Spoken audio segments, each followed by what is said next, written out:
કાંગળપુર police station ખાતે હોમગાર્ડમાં ફરજ બજાવતા નરેન્દ્રભાઈ રૈજીભાઈ બારિયા, જેઓને નાઇટના સમય દરમિયાન પોલીસ સ્ટેશન તથા પોલીસ સ્ટેશન આસપાસના વિસ્તારમાં સલામતી તથા માલ મિલકતનું રક્ષણ કરવા માટેની જવાબદારી સોંપવામાં આવેલી હતી. તે ફરજ દરમિયાન તેમણે પોતાના પોલીસ સ્ટેશનમાં પ્રોહિબિશનના વિવિધ ગુનાઓમાં કબજે લેવામાં આવેલો મુદ્દામાલ, જે મુદ્દામાલ રૂમમાં રાખવામાં આવતો હતો, તે રૂમમાંથી પોતાના હોદ્દાનો દુરુપયોગ કરી અને પોતાના આર્થિક ફાયદા માટે આ પ્રોહિબિશનના મુદ્દામાલને ગાર્ડ રૂમની બારીમાંથી પ્રવેશ કરીને જુદા જુદા સમયે રાત્રિ દરમિયાન આ મુદ્દામાલની ઉચાપત કરી અને પોતાની ઇકો ગાડીમાં આ મુદ્દામાલને લઈ જઈ અને ગુનો આચરવામાં આવેલો હતો.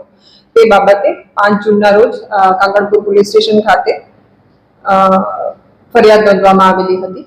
આ બાબતે જ્યારે આરોપીને અટક કરી તેના રિમાન્ડ લેવામાં આવેલા, ત્યારબાદ તપાસ દરમિયાન અન્ય આરોપીઓના નામ ખુલેલા. જે આરોપીઓ છે હોમગાર્ડમાં ફરજ બજાવતો વિરલભાઈ વિક્રમભાઈ ગોહિલ તથા અન્ય એક હોમગાર્ડ ગોવિંદભાઈ અરવિંદભાઈ પરમાર અને જીઆરડીના સભ્ય તરીકે ફરજ બજાવનાર કિશનકુમાર લક્ષ્મણભાઈ પરમાર, આ તમામ આ ગુનાઓમાં મદદગારીમાં હતા.